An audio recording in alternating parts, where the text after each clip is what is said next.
Hey, all you beautiful people out there.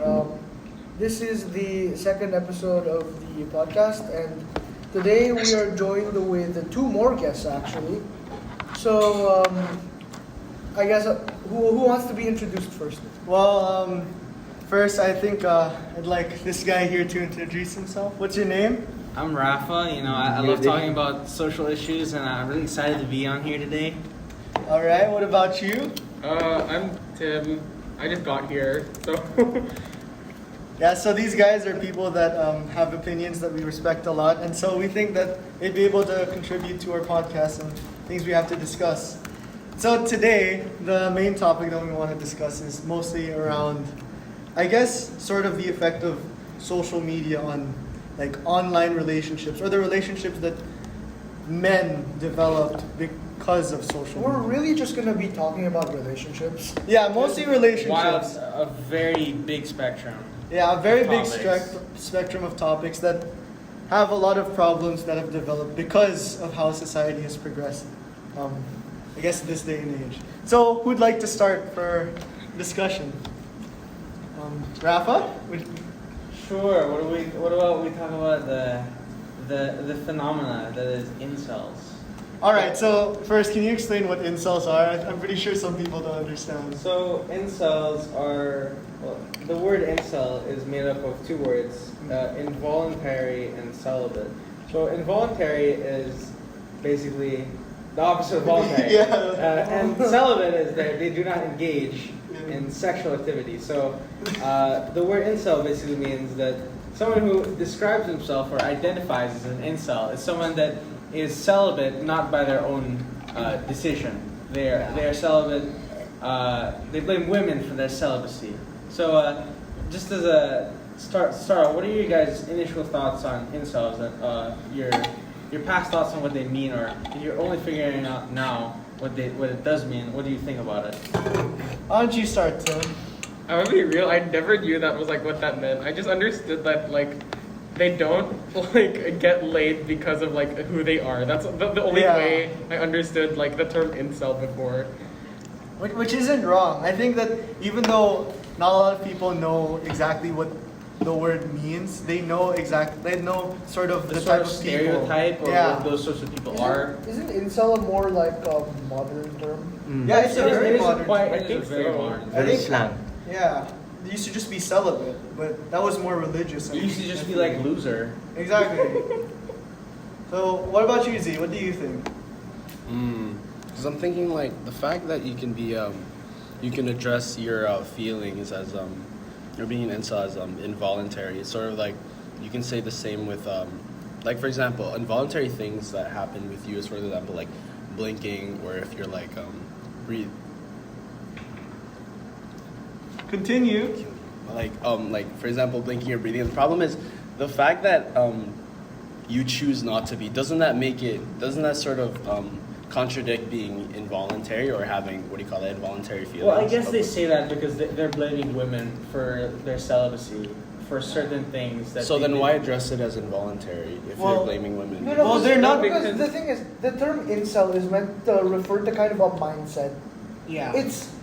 It's the mindset of the people who are like, the reason why it's involuntary is that their mindset is that it's not their fault that they can't like approach women. Yeah. That's the way the term is used. Yeah, and incel isn't really like something that they call themselves. It's not like I say, I'm an incel. No, it's sort of a stereotype that people place on other people when they can see this type of behavior or them like being involuntary celibates. How do you know they don't? I don't think incels are Dress like themselves as self-aware that they are. Well, yeah, that's so can you say the same for race then? Can a black person No, not see, say they're because black? it's a term used to call people out. yeah. Yeah. See, it's something that it's a negative term because people who are usually incels are people who make women uncomfortable. They insult women. They're outright sexist to people. So it's a negative. There's a So negative is it connotation. being sexist, or they're just They're sort of like negating their it's a feelings? combination of different views. Like being an incel means you're sexist because you think that girls are the reason why you don't like get laid or get sexual interaction. it's never their own faults when it comes to everything that happens to them. They blame all of it on women, or like, for example, there's a group of incels who think that all attractive guys are like mean. All of them are just bad people, even though that's clearly not the case. There's a lot of generalization. So it's not like a definite, what do you call that, characteristics of someone. It's sort of like a. It's sort a of broad It's like a term. set of Yeah, beliefs. yeah. It's like a set of beliefs. It's like a culture. It's a culture. It's a very bad It's a culture. very messed up and very sad culture. Yeah. And so with incels, I guess we haven't really talked about the relationships that they have or the lack thereof. So I think one very important aspect of incel culture is the presence of parasocial relationships. Now, I'd like to ask Anton to sort of define it for us. What do you think is a parasocial So like relationship? I forgot who it was that defined that term. We'll put it in citations later. But so I think it should be mentioned that parasocial relationships aren't unique to incel culture, but I guess we should say that parasocial relationships, they're like a one-sided relationship essentially. It's a very complicated way of saying that a relationship is one-sided. I think on a fundamental level, you might say that it's not even unique to social media, but I'm about to make the point that it's been, I think, propagated more through social media. But again, I think parasocial relationships is a very fundamental dynamic of any sort of human interaction or relationship. How so? In the sense that like when you try to define what a friend is, right? Like what is a friend? Is it that I have an affection for you, I long to know you, or should it be mutual? Should it just be me, right? So like what makes it? Because like there's some people who have different standards of friendship. Some people say, oh, I see this person around the hallway, I say hi, and I say, oh, that's my friend. And then some people are more liberal with, oh, he's my friend. Some people are more strict, like I don't really know them that well. Just an acquaintance. Right. So in that sense, the origins of parasocial parasocial dynamic in a relationship is not unique to social media. It's very fundamental. It's inherent to any sort People of consider human- friends differently. And Right. it's not necessarily a bad thing. But in the case of It's usually incels, bad. yeah. In the Usually context bad. of what we're discussing with a lot of social I mean, media. people have like parasocial relationships with like celebrities or people on social people that they just straight up don't know. I mean, technically, we all have a parasocial relationship with our pastor or with Yeah. our teacher or like an online teacher or like some YouTube guy that we go to for tutorials or Exactly, whatever. like content creators. Yeah, and there's So- so much content out there with the internet, so we can have like a shallow or deep parasocial relationship with the content of the people that produce the content that we consume. Yeah, and since it's not inherently like a bad phenomenon, Sometimes it's or mostly neutral. yeah, it's not necessarily something that we consider negative. The fact that social media has grown so much has turned it into something that can be considered negative. Very, very bad. And so that's why we'd like to start with. What? I think the reason, sorry. Go. The reason why it's kind of more of an issue now is more so, again, with the prevalence of social media, it's much easier to form parasocial relationships, or like the bar has been set even lower, because with everything being online, you can kind of just learn about people, and so because you learn about them, some people may start to think that, oh, I know this about them, that must mean like, oh, we're kind of close, I know about them. But then again, they don't actually know the person. So again, Right. it causes more parasocial relationships. They don't love you. Yeah, I Right, guess so let's wait, so relationship is so in this context of a parasocial relationship, we're talking about a man and a woman being together, right? not necessarily man. No, no, Any no. relationship. Any Any relationship. Okay, Any because sort of relationship. the problem here is the definition of a parasocial relationship is formed when it's sort of like a one-sided relationship, right? Yeah. And when you talk about one-sided relationship, it says here that when someone like extends their energy or like, of course, places effort in the relationship, and the other person, what do you call that, doesn't know like it exists. So how can you say that that's not another way of loving someone? Well- for example, Well, it is. It's just It is a way of loving someone, but it's a way of loving someone that can be toxic, because how it applies in our situation, our generation is, for example, we have a streamer that we like we like watching their content, even though we say in their comments we support you, we like you, we love you. But that's not. The streamer may not notice No, it. it's still Yeah, It's a parasocial It's a parasocial Because it's relationship. one-sided. Because I'm putting my energy But how can you towards. say you can have a relationship with like a Well, streamer? no, with that's someone the you don't that's the know? problem. It's like delusional. No, that's the parasocial relationship. Parasocial That's relationship the is whole not It's an the- actual it's the- relationship. So you don't know it is a relationship, or like No, you don't it's know, the like, person viewing is the one making the They relationship. Yeah. think they Yeah, have a they- relationship. With It's the all in their head. other person. But the other person just kind of sees them as like a viewer. Yeah. They don't see them as like anything else. There's no deeper. Just I thought one of this the- was- just one of the I thought numbers. this was like a physical interaction. No, no, No, no. no, no. It- It's like being it's a like- fan of something. Yeah. I think the term has become broader so that it can include like non-physical interactions. Right. Okay. Yeah, but generally it applies to celebrities, famous people, because obviously these people don't have enough time to like reply to every response of every fan. So it's inevitable that a parasocial relationship forms. Right. And this is something that has sort of increased in, I guess, prevalence with the development of VTubers and streamers. And I know a few people here who actually watch VTubers. I've watched a few myself, but I think these guys can say much more about it. So, Alright, Kian. Kian, you want to begin? start? Okay, well, how do you say it? What is a I VTuber? think okay. Well, okay. What is a it's not VTuber? just What is VTubers. it? It's VTubers and Twitch stream or like streamers in general. Yeah. So I guess how do I describe it? A VTuber is essentially just a streamer, a person who like videos themselves, but through the use of a persona, not the give away their own like personal information. So it's with VTubers and streamers where culture nowadays, where what do you call it? Where parasocial relationships are more prevalent. Wherein because there are some viewers who will believe that they're forming kind of a special bond or connection with the streamer, when in actuality the streamer doesn't know them. And so because of that, it can kind of cause the viewer to have like misconceptions that can actually lead to harm. Well, of course, there are some more level-headed viewers, but there are extreme cases where they believe that they're in like a proper Yeah. relationship with the streamer or VTuber. And one example of this is I apologize if I get this wrong. I might be foggy on the details, but there's a popular female streamer on Twitch named, I believe, Amaranth. Yes, and Amaranth. there's situations where she has stalkers because those stalkers believe that they do have a relationship with her because they've like been watching her, they've been like donating money to her. So they think that they're kind of entitled to a relationship with her and they view it as a relationship. And in these cases, it becomes really dangerous because they're willing to go to the people's places and like camp out and like, I guess just harass them in general.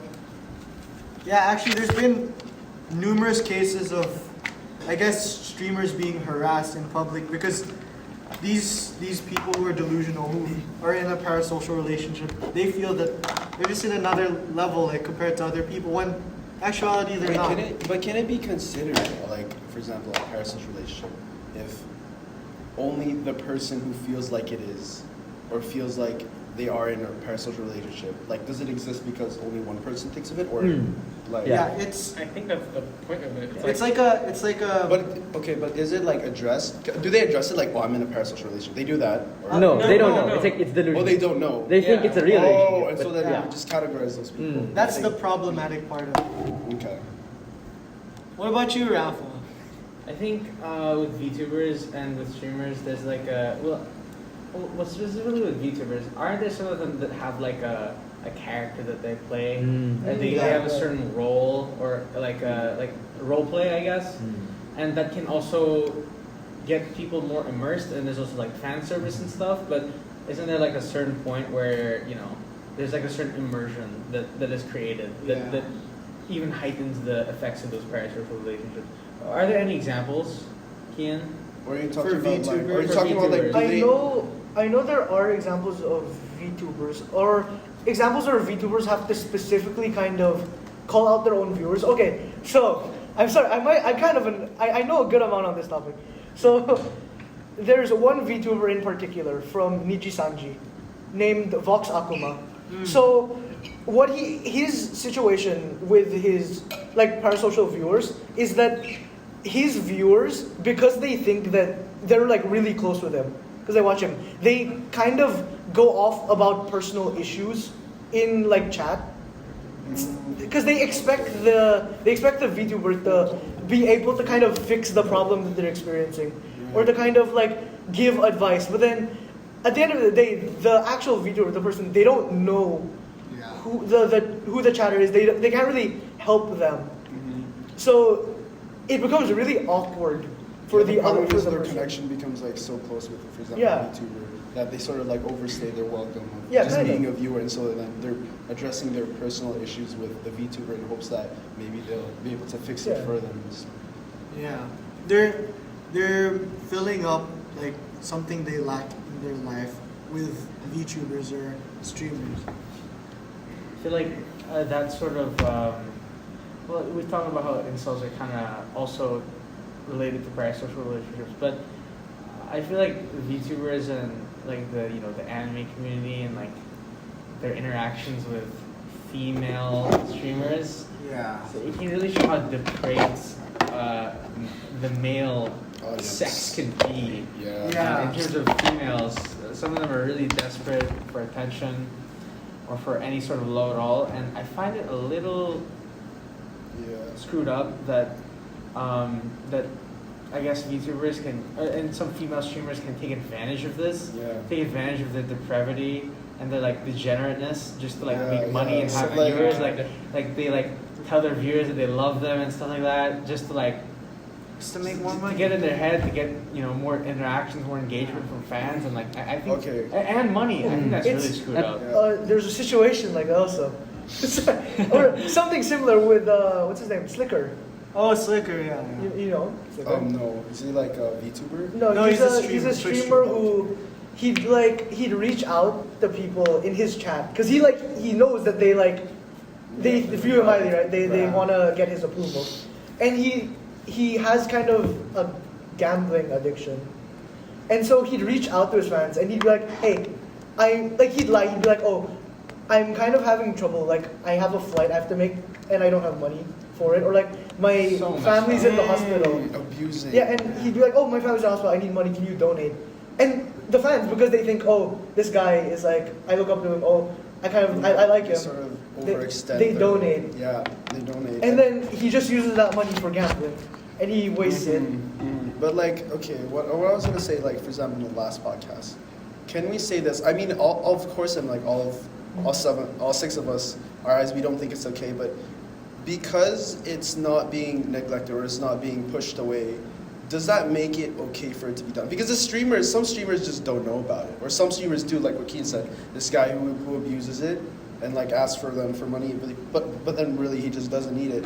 So does that become like morally okay to just keep it going just because, for example, one of the streamers doesn't know, or because of course they don't know that, or the viewers don't know either that they're in a parasocial relationship because they feel that they're expressing their feelings and feeling that they're in together with the streamer, but in reality they're just not. There's absolutely no connection other than them having feelings for themselves. So actually, that's the biggest argument when it comes to like streamers and VTubers. Yeah. Like, for example, here in this VTuber news website, there's a whole article about how parasocial relationships are dangerous, but then they also dedicate a section to how good it is for the viewers or the content creators. Now, I think that as long as there are people who are content creators, there will always be a parasocial relationship, regardless if they clarify it or not. Like, you people aren't like my friends, you aren't like that.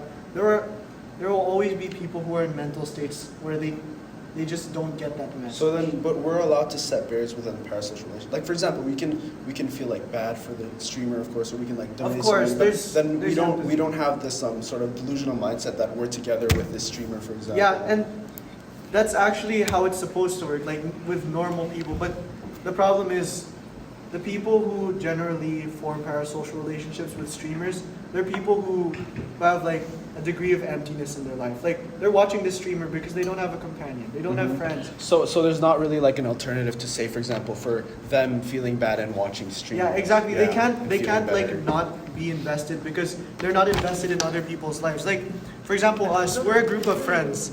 The reason why we're not in a parasocial relationship with any of these streamers is because we have energy to direct at each other. We're not directing all of it at one streamer or one like VTuber. So that's why they're in different situations. Like we can't necessarily regulate it because we can't regulate people's mindsets or their own like situations. Now that we're on the topic of the ethics kind of parasocial relationships, I was kind of reminded with what you guys were mentioning earlier about, I spoke with Rafa about how some streamers, I mean, not to say that all of them do, but it's surely possible for sure that certain streamers can take advantage of their viewers so that they can draw money out of them. So it does remind me of kind of, it reminds me of this phenomenon that's going on. It's not unique to East Asia, but I believe it's a very big business there in, say, Japan and Korea. They have services where you can rent out relationships, yeah. Yes. So it reminds you of that, right? So you rent out, you go to this company and you'll rent out someone who will play a part of, say, a girlfriend or a wife or a son, or so even I remember seeing one where it's someone who does nothing in particular. Like they don't even they just follow you don't do around. anything. Exactly. And so it's like it brings up the ethics there, because I think on the one hand some might say, oh, economically, I mean, if there's a demand for it, sure, you know, like I guess it's fine, because they're paying for it and people are gonna work for it. Like the only reason why people are being taken advantage of, quote unquote, is because they're letting it happen to themselves, because they want it to happen to themselves. They have a demand for it. But at the same time, you know, Sort of you might say that encourages- they're being exploited, right? Yeah. Like, Why can't we put effort to helping them rather than just capitalizing on their right. loneliness? Like why? Like should even if there's a market value for it, should we allow that? Like, should we trust the market? Should we Yeah, the just problem because with it's economic? the problem with that being done is that it's already encouraging the fact that it can exist is problem, and also the problem that they're sort of like materializing the fact that relationships can be bought. Right, basically. right. And so Yes. that it's sort of like what in the last podcast you mentioned that it sort of devalues the fact that relationships can just be bought with like materialistic Right. things, or It's like a we're also commodity. materializing the fact that relationships like you can just take them out of nowhere and Right. stuff. I don't know. So to a degree, it's like degrading the value of relationships in society, or like true relationships, like friends, couples, because we've reached a point where people believe that they can form relationships easily. Other than anything Right. out of the goodness of your heart. Right. Exactly. It's not a Yeah, it's genuine not. interest. It's like I can pay you. I can do something so I can earn it. Exactly. Sort of then it sort of just I guess changes the mindset of people that like being in a relationship, or did you like pay or something, Yeah. or did you like buy this, was it like a forced relationship? So then it's just gonna be many others, and so then I think people can like also build the fear of getting into relationships. Right. Yeah. The less they With practice, people the encouraging more- the fact that you can just buy them. So. Right. That's true. It's true. What about you, Tim? What do you think about this? About what specifically? Well, just about parasocial relationships. Like, have you been in one? Have you seen people? Have you seen people in one? In one? Like, No. No, sorry, answer. Sorry, my bad. Well, I think it's an interesting phenomenon because like I guess being a fan of something in itself already makes you sort of in a parasocial relationship. Like I'm super into K-pop, right? yeah. So like I know all this stuff about these idols and like their lives, but then like what value is it to them that I know it, right? Like they don't know anything about you either. Exactly. So then like what value is it to them or you by Exactly. knowing about them? So Like- it's sort of like a lose-lose situation where the relationship just doesn't really exist, but yeah, like what we said a while ago, it's sort of like a delusional mindset that you think it does. But then you're not aware of it. That's the only problem. But I don't necessarily think it's bad to be a fan. no, yeah, Oh, yeah, I'm not of saying course, it's of bad course. because like Of course there's like degrees to which you can you feel Yeah, like so you're in a I'm there's- not gonna go to like all the way to be like the original meaning of stan, which is like Yeah. a soccer fan, which is Oh like really? That's what it means? Yeah. that was the original like meaning of the word. Oh. Be a stan. But like now it's just like sort of way of calling people fans now. Yeah. Yeah. But the original meaning, from what I remember, is it's a stalker fan. So And I wouldn't just, say like, that I go overly that obsessed. far into like being in like a Yeah, huge fan of So you K-pop, say like so- so you say now they use it because they think fans are like sort of a generalization Yeah, that 'cause, fans are obsessed, like over obsessed with them. Yeah, there should be, I feel, a limit.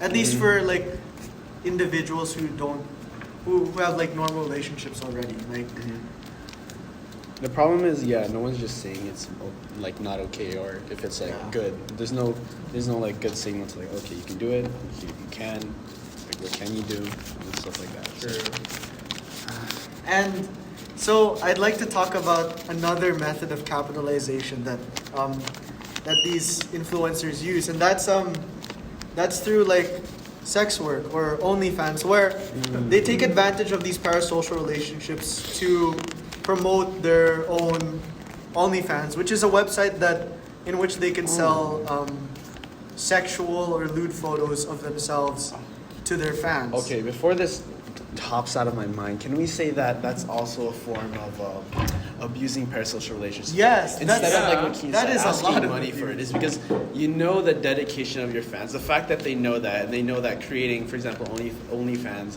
or like other websites, they need for, or like subscriptions to like pay them so then they can join, or like Patreons, of course, and so then they can be paid for just joining them, being part of the community. So then, to what degree does that become just letting your fans become fans and actually abusing the fact that you know they're getting by it? That's the thing though, because there are degrees to that. Because in a sense, being like a streamer or like a YouTuber or having an OnlyFans, it's technically kind of a job in a sense Yeah. nowadays. So it's kind of level where there are people who donate because like they kind of want to donate, but there are people who donate who aren't necessarily on the toxic level of Yeah. a parasocial relationship, and where they donate because they just want to support. Yeah, the Yeah. problem is I think it's both of the. I think it's a problem of both parties. Yeah, no, it's the streamer knowing that people can involuntarily like just buy it, or like would just outright just buy it just because they're a fan, and there is like also the viewer who has the choice to buy it or not, right? Yeah, yeah. And then that's the problem, is because the streamer isn't preventing anything from the fans like.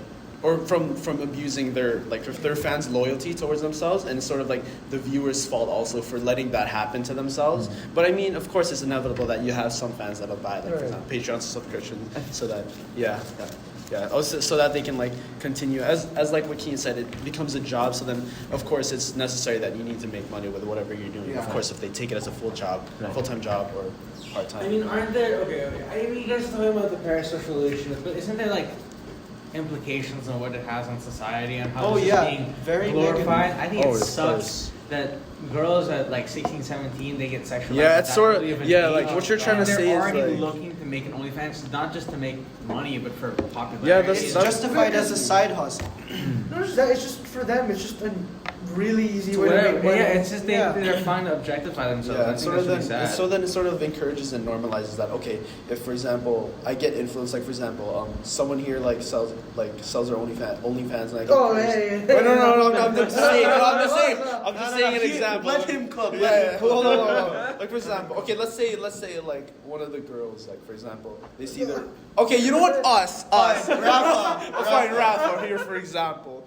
The guy who talked before me, he was for example, he sells OnlyFans. Like for example, he's young, and so then the problem is it encourages, like for example, like someone else here other than me to also sell, and so that sort of like normalizes, like, okay, well, if he does it or she does it, then I can do it, right? Exactly. And it becomes back to the fact that it's It's like like, influencing the spread of, well, okay, like OnlyFans is a good thing. Right. It's like When- continuing on this theme, like what we did with the last podcast, kind of correlating this with what we learned in psychology.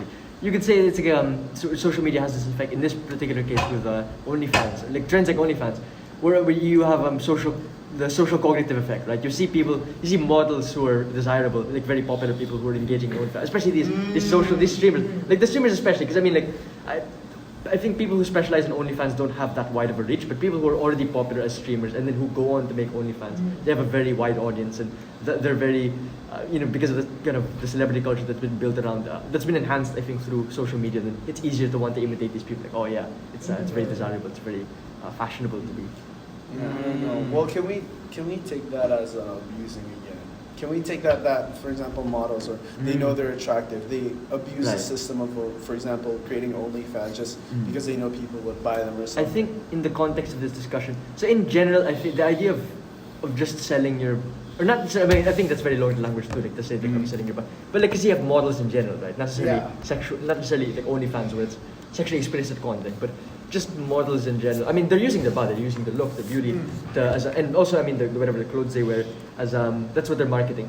But I think in the context of this discussion for parasocial relationships, there is a case that can be made for why it's sort of exploitative, because what you have are people who are aware of that their fans are vulnerable to parasocial relationships, and because of that, that's when they market themselves. It's not like models who just market their looks. It's people who play off of people's desperation, off of their own fan base, and then they try to sell themselves from there. Would you say it's entirely, for example, the streamers or like the models' fault for creating the OnlyFans because they know that people buy them, or is it a combination of both parties, like what I was trying to see a while ago? Combination, definitely. Because of course the viewers have a choice, of course, and stuff like that. So. Right. And I'd like to add to what Anton said that they're also taking advantage of the fans by sort of maybe like strengthening the parasocial relationship, because once the fans sort of get access to this content where it's sort of exclusive, only people who pay or who are like on this level of closeness with the streamer can see these intimate images or positions of them, and so it makes them feel like their parasocial relationship is stronger. They feel even closer, and so there's sort of like just a loop that they just keep on buying more because they feel like they're closer. And the problem with that, if it keeps becoming okay, the problem with that, of course, there's like many like subscriptions and stuff, but the problem is it makes it what do you call that, an addiction to us viewers, that for example, if we get like what we want, then we want more of it. And so then the problem is, I think not just that, but the influence spread of us buying, for example, or if we would to get access to OnlyFans, not just from one person, but more people. And so then it just sort of encourages also the streamers as well, or like the models that do that. It's like, oh, so they're buying it, I can do some more, right? And sort of becomes like a chain of like abusing that sort of system of like addiction that we have with them. But I mean, yeah, so yeah, I guess we're not really going in the best direction when it comes to how do you say? I think there is fault on both parts. So at that point, for more extreme cases, it's kind of hard to determine what should be done if the fan takes it to extreme levels. But for those who aren't super extreme, it really is just up to the kind of the content creator itself to actually like address it. That's true. They need to probably set boundaries so that once they set the boundaries, it's kind of at that point it's kind of just on the fault of the viewer. So like if they have like merchandising, if they specifically tell them that you really don't have to, it's for like it's just if you want this, like don't feel pressured to buy it. If you want something because you're like a big fan of me and stuff. If you really want it, then you can buy it. Yeah, sort of like a souvenir. Because it makes them aware that it's like I'm not obligated to buy it. Yeah, we're not obliged to buy it. So then, well, the problem is I think because the streamers, like what you said, they don't say it, so they think it's okay. It also depends too. So. Where should we go from? Well, I think that we can go with the theme of like sort of the degradation of like, I guess, relationship values, where we at this point we're able to buy aspects of relationships that should be only achieved when we're close to someone or when we've spent enough time with them. And so that's why maybe we can talk about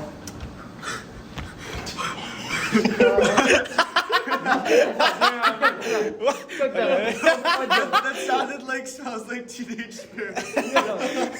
Oh, is that Nirvana? Oh. Okay. Alright, hello, sorry for this might be a cut, and if it is, sorry, there were some interruptions. Anyway, we'll continue now. Yeah, so I guess we should sort of discuss about hookup culture and of course dating apps, which honestly have risen so much in popularity over the years. And actually, according to some studies in the US, they found that one of the most popular method that couples met is through dating apps. And so it can't be ignored as a medium of developing relationships or finding partners. So dating apps are pretty, prevalent nowadays. Yeah. And I have to ask, although you can pull up statistics and stuff, you yourself have used the dating app before. So I'd like to ask you for your own personal experience regarding the matter, and how was your experience with the dating app? And you as a straight man, how was it? Did you think it was good? What do you think about other young men of our generation? your future children possibly using things like this? Oh, honestly, for background context, the reason why I used it was just to figure out why people used it, or at least what they found from using it. And so, honestly, it's dating apps just aren't very good, I guess, for at least what we want to do, which is maintain the value of relationships. Because on a dating app, you sort of evaluate a person's whole being based on how they look, based on just surface information that you can't really say it is very, like, I guess, a very deep description of who they are as a person. And so you're swiping through hundreds of different people that you just classify as maybe someone who isn't attractive, someone who doesn't meet your standards when you barely know anything about them. And But- so it's bad. Yeah, and so then you also have this way of, like, for example, you've seen or you explained the swiping method, how it all works, right? So is there anything else but I just want to clarify, when you see them, is there anything else but a picture? Yeah, there actually, are short descriptions. Short descriptions. Yeah. And Okay, yeah. so the problem So is you know a little bit about their personality, but also that could just be straight up fake. Yeah, yeah. There So- is catfishing. Yeah, exactly, problem. exactly. Yeah, that is a But very how do good we know their self classifications are correct? Like that's why this Exactly. can't be like, for example, should we bring a psych case in here? Because it's sort of like Want to? the unreliability of, for example, psychology. Like this is psychology case I used. It was I forgot the name, but there was a survey. I believe it was was it Baumgartner who did the London women survey, or was it I'm actually not too sure. I forgot who it was, but then there was a total of, like, for example, 400, I think, 58 women who were surveyed. So then it was a case about seeing if there was if diagnosis with or to see how many clinically depressed, like, for example, women there are. And so then the case was validated as sort of unreliable because of the fact that surveys of the women themselves classifying themselves as, for example, clinically depressed, how do we know that that's true? And so then when you have that sort of idea that people can, or it's unreliable for like self-classification, how do we know that, for example, what they're saying is true? And so then that sort of it sort of becomes I don't want to say a lie, but then it becomes sort of very disingenuous of them to be, like, for example, honest on a dating app when they're there trying to meet someone. And so then some people same way if you're also there. And so then I believe there's just more to just finding relations, or like the way you can find relationships. So then, I mean, all you're just looking at there is looks. So that's a really interesting point you make. So you're trying to connect that with so our lack of, like, I mean, because like you mentioned in psychology, that's very self-reported results aren't really valued all them. So are you trying to say, like, you can connect that to how our bios on a dating app won't be that accurate, right? Because self-reported data isn't that. Yeah, so we can say the same thing, like, for example, if someone, or for example, in the case study, if one of the women were to want to be clinically depressed, or, I mean, of course there was some with being clinically depressed with, like, adversities, some who weren't, but without adversities. And so then when you have that, what they want, and so then you can say that in the app, for example, if they want to be in a relationship, and, for example, the other woman in the case who wants to be clinically depressed, how do we know that they're being honest is, for example, what we're saying? It's because the reliance of, for example, self-classifying, like, for example, that's what they do, right? They have the ability to show, like, their bio and stuff, and, like, pictures and stuff. And so then, like what Bala said with catfishing, you can't be like evaluating yourself just so for the likes of others, for example. It's sort of like, it becomes and that's a really interesting point then, because I mean that is the dynamic of relationships. You're not meant to describe it, because again, I mean, even in psychology, self-reported data isn't that valuable, but even from experience, in any sort of relationship, you'll find out that you know more about yourself when you're with others, not when you're alone. There's certain things that only you can know about yourself, but there's certain things that only people who know you from the outside, right, can tell you about yourself. So you're not the only way you really be able to describe yourself is when you're with others, not by putting a bio. So that's sorry, we're just trying to say that maybe not everyone's like trying to sort of like the backup. Even if they are trying, it's not even accurate. if they are trying, you don't know for sure. That's why right. it just becomes unreliable. So Yeah. That's true. Honestly, when it comes to dating apps, you always take on a degree of risk when it comes to meeting people, and that's sort of the You reason become why like in they've. default if something happens bad because you've had the choice to like be in there just if you Exactly. want to date someone or not. So then Yeah. yeah, it's sort of like a less credibility to maybe just wanting to know someone, and so then you're in a position where you're like, okay, am I this what's the other word for that? Greedy or desperate to be in a relationship that you're actually going online first. So That's true. you And take big risks with them. I think that desperation has risen so much over the years, and that's sort of, I guess, how we can link it to how relationships have developed. Because now people are, as you say, desperate, but there's so many people are desperate now that dating apps have been sort of the most popular method of couples meeting. Yeah, exactly. Because it's very. I want to say, I hate to say this, but it's quite an efficient method of finding people like quickly, as in quickly, not like finding the best people, of course. Because how you find the best, I mean, it varies how someone defines themselves as finding the best person. It can be because of maybe like your looks, or maybe how you are, your personality wise, or things they like about like about you. But then it can also it's just so efficient to the point where it's just simple, and people, there's easy access to it, and it's just all over the world. And maybe people you find maybe you'll like someone you find there. Sort of. That's true. That's true.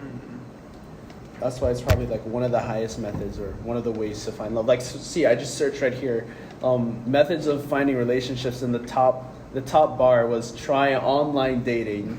Imagine how online dating works. Like, we've been living in for years where, for example, technology never existed. Relationships could be found like anywhere on the street, but here, after like such a short time, it's been online dating. Just look at the efficiency of this. It's not even close. It's on the top spot 7. I mean. Yeah, and imagine how many people have searched up this same Yeah, exact, exactly. like prompt. Like, how many people have seen this article and have thought, okay, maybe I'll try online dating. Yeah, You know? and so then it's sort of like an encouragement also. We can say that to online dating.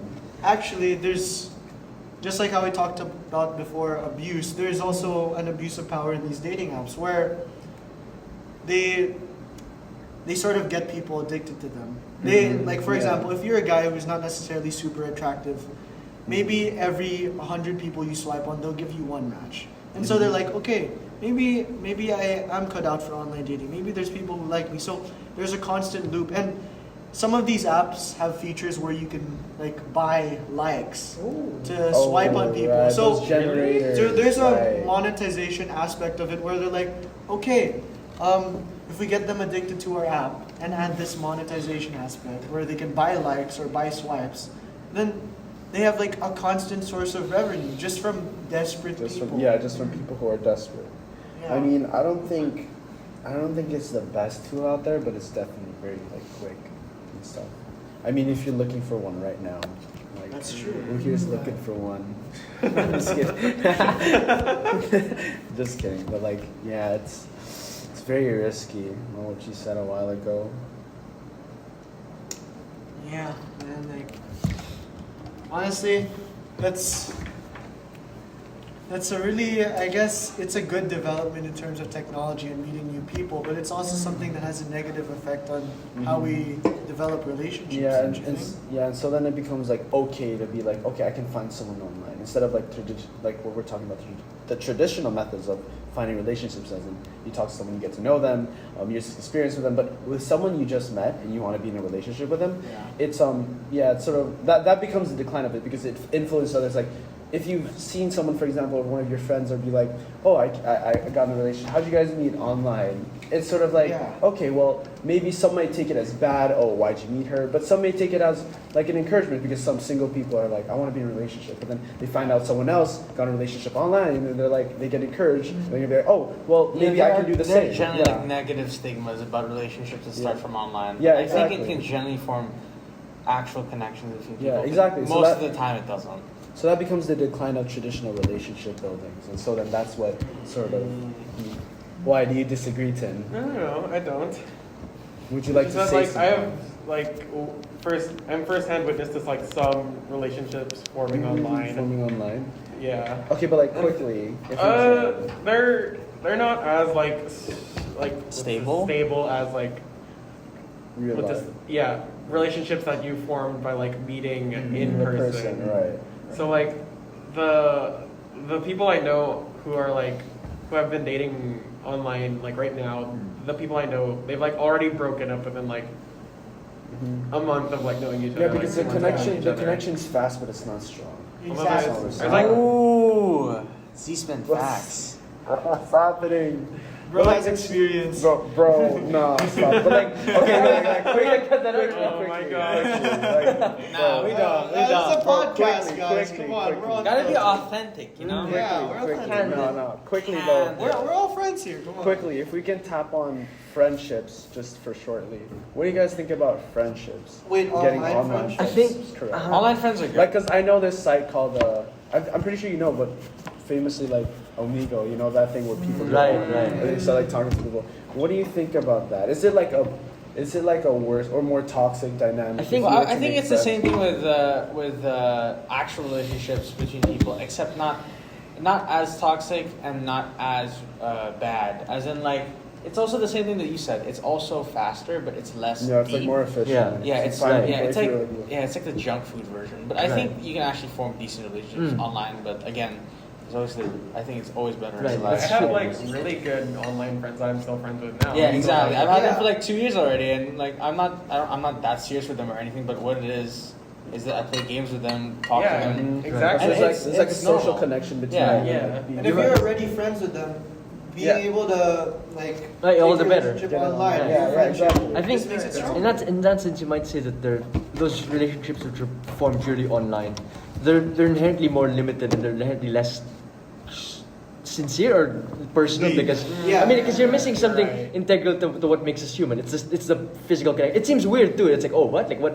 Why can't we just call? Why can't we just text? Like, why do I have to be there physically? But it just, I mean, just from experience alone, it makes all the difference. There's such a big difference between being there in person for some. Like, I think that's what some people like to say from experience that that's just being there for someone amidst say their suffering. Like even necessarily if you're not necessarily trying to be friends with them, but if you're already friends with them, that makes a big difference. Just to be there with them, say if they're having a hard time, as opposed to you like just call. I mean that helps to call. Yeah, them, like traditional, like other than the traditional methods of relationship, like the traditional methods of like having friends in life, like it's just the connection's gone when you're going online and stuff, and so that it's just not like the same Not as big, when you're not the online same, and stuff. yeah. So like you're always around someone, and so then for you to be like on a device and start talking to someone, it's Sure. just different.